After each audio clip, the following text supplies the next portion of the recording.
የአሜሪካ ጥቃት ከቀጠለ የቀጠናው መሰረተ ልማቶች ይደመሰሳሉ።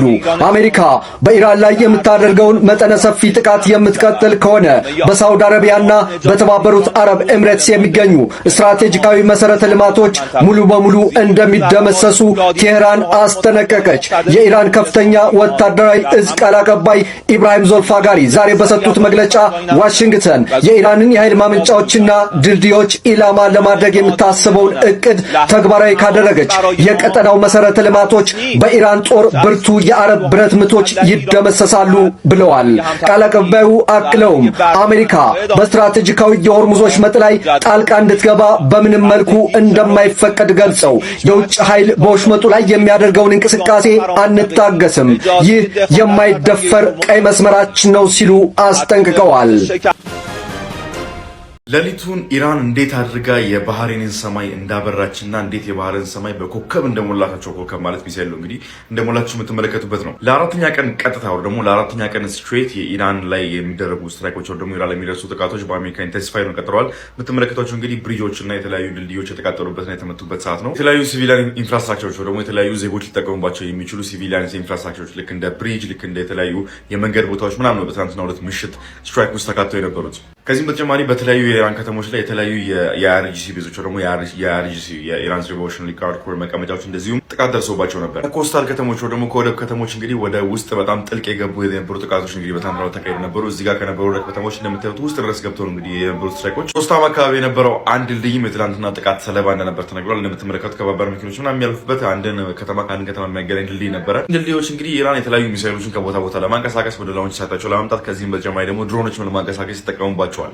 እንግዲህ በጣም ከፍተኛ የሆነ የአሜሪካን ኤርፎርስ እንቅስቃሴ ነበረ በገልፍ አካባቢ ወር ደግሞ የምትመለከቱት በሚድል ኢስት አካባቢ በጣም ከፍተኛ የሆነ እንቅስቃሴ ነበር እና F-35 ሳይቀሩ ማለት ነው። ሪታሊዬሽን ወር ደግሞ የመልስ ምቶቹ እንደዚሁ እነ ኩዌትን እነ ኳታርን እነ ባህሬን እንደዚሁም ደግሞ ኦማንን ከዚህም በተጨማሪ ደግሞ አንድ አዲስ ሀገር ሶሪያንም ጭምር አካተዋል። በተጠቀስኳቸው ሀገሮች ላይ የሚገኙ የአሜሪካ ቤዞች ታርጌት መደረጋቸውና የተለያዩ ጉዳት ማድረሳቸውን የአይአርጂሲ ኦፊሻሎች በአሁኑ ሰዓት ላይ ያወጡ ነው የሚገኙት። ቀን ላይ ሰላም ይውላሉ፣ ቀን ላይ ምንም አይፈጠርም። ልክ ማታ ሲደርስ ከ5 ሰዓት በኋላ በተለይ ደግሞ ከምሽቱ 5 ሰዓት በኋላ ይቀጥላሉ የአሜሪካ ስትራይኮች። ንጋቱን አካባቢ ደግሞ የኢራን እንትኖች ይቀጥላሉ። የኢራን ሪታሊተሪ ስትራይኮች ደግሞ የኢራን መልሶ ምቶች አስታውሳችሁ የባለፈው የፌብሩዋሪ ጦርነት ወር ደግሞ ረመዳን ወቅት የነበረው ጦርነት የምታስታውስ ከሆነ ቀን ቀን ነው የአሜሪካ ጥቃት የነበረው። ጠዋት ይጀምራል እስከ 8 ሰዓት ምናምን ጥቃት ይቀጥላል። ከዛ ረፍት ይደረግና ከኢፍጣር በኋላ ደግሞ ካፈጠሩ በኋላ ደግሞ ኢራኖች ይቀጥሉ ነበር ምሽቱን። አሁን ተገልብጧል። ሱሲ እንዴት እንደሚቀጥል ለየትኛው ቡድን ነው ይሄ ነገር የሚያዋጣው፣ ለየትኛው ቡድን ነው ይሄ ነገር ላይ ረጅም ጊዜ ተናንቀው መቀጠል የሚችሉት ለየትኛው ጊዜ ቡድን ነው የሚለውን አብረን እንመለከት ይሆናል። መረጃ ተሰምቷል። የአሜሪካው የጸጥታ ምክር ቤት ከአሜሪካው ፕሬዝዳንት ዶናልድ ትራምፕ ጋር በመሆን በኢራን ላይ መጠነ ሰፊ እርምጃዎች እንዲወሰዱ ትዕዛዝ ማስተላለፉ ይፋ ሆነ። የአሜሪካው ፕሬዝዳንት ዶናልድ ትራምፕ አሁን በነጩ ቤተ መንግስት ላይ በቀጥታ እያሰራጩት የሚገኘው ንግግር ኢራን በአራቱም አቅጣጫ በሰሜን፣ በደቡብ፣ በምስራቅና በምዕራብ አቅጣጫዎች ላይ በርካታ ወታደራዊ ጥቃቶች እንዲፈጸም ትዕዛዝ መስጠቱ እየሰማን እንገኛለን። የባህር ኃይሉና እንዲሁም ደግሞ እግረኛ ወታደሮችን ያካተተ በአራት አቅጣጫ የተከበበ ጦርነት እንዲገፋና እንዲሁም ደግሞ ኢራንን ሁሉንም ከተሞችም ጭምር እንዲሁም ደግሞ የሆርሙዝ ሰርጥን አካቶ በአንድ ወር ጊዜ ባልሞላ ጊዜ ውስጥ ላይ በርካታ የተባሉ ጥቃቶችን በመፈጸም ኢራንን ሙሉ በሙሉ የመቆጣጠር ስትራቴጂካዊ ጥናት ሙሉ በሙሉ መጠናቀቁን የአሜሪካው ፕሬዝዳንት ዶናልድ ትራምፕ አሁን ላይ ይፋ አድርገዋል። በተለይም ደግሞ ማዕከላዊ ሲትኮም ተጨማሪ የተባሉ እዞችና እንዲሁም ደግሞ ሰሜናዊ አትላንቲክ ጦር ቃል ኪዳን ማለት ነው ኔቶን ጨምሮ በበርካታ ሁኔታ ላይ ይሳተፋሉ የሚሉ መላምቶችና ጥርጣሬዎች መውጣታቸውን ተከትሎ ኢራን በርካታ እንግዲህ ሚሊዮን ወታደሮቿን በዝግጅት ላይ እንዲቆሙ ትዕዛዝ ማስተላለፏ ተሰምቷል። በሆርሙዝ ሰርጥ ላይ የሚገኙ በርካታ የጦር መርከቦች ተጨማሪ 4 መርከቦችን እንዲጨምሩና እንዲሁም ደግሞ ወደ ቀይ ባህርና እንዲሁም ደግሞ ሆርሙዝ ሰርጥ እንዲቀጥፉ ወደ መካከለኛው ምስራቅ የሚገቡ በርካታ የተባሉ እንግዲህ የአሜሪካ ማለት ነው ወታደራዊ አውሮፕላኖችም ጭምር እየተጫኑና ወታደራዊ ትጥቆችን እያዘጋጁ ወደ መካከለኛው ምስራቅ መጥተው ለማረፍ ከፍተኛ የተባለ ዝግጅት እያደረጉ መሆኑ ሰምቷል። የገልፍ ሀገራትም እነዚህን የአሜሪካ ወታደሮችን ተቀብለው እንዲያስተናግዱና ምድራቸውንና እንዲሁም ደግሞ ቦርደሮቻቸውን ግዛቶቻቸውን ከፍት እንዲያደርጉላቸው የሚያስፈልጋቸውን ሁሉም ቦታዎች እና ትጥቅ ማሟሻዎች ነገር በአጠቃላይ እንዲያስተካክሉላቸውም ጭምር ጥሪ የተላለፋቸውን የሁሉም እንግዲህ የገልፍ ሀገራት ወይም ደግሞ የማዕከላዊ ጂሲሲ የሚባሉትን የገልፍ ሀገራት መሪዎችም ጭምር ይህንን ትብብር እንዲያደርጉ የአሜሪካው ፕሬዝዳንት በዚህ ሰዓት ላይ መግለጫ እየሰጡ ይገኛሉ። ነገራቶች ተቀያይረዋል። ሶስተኛው ዙር የዓለም እንግዲህ ጦርነት የመነሻ ጊዜው አሁን ላይ ይመስላል። ቻይናና ሩሲያ ይህንን ጉዳይ እየተቃወሙ ይገኛሉ። በአስቸኳይ አሜሪካ ከዚህ ድርጊቷ እንድትቆጠብና ወደ ሰላማዊ ድርድር እንድትመጣ ቢያሳስቡም ሩሲያና ቻይና ግን ይህ የማይታመን እብደት ነው ሲሉ ሲሉ እየተቃወሙት ይገኛሉ።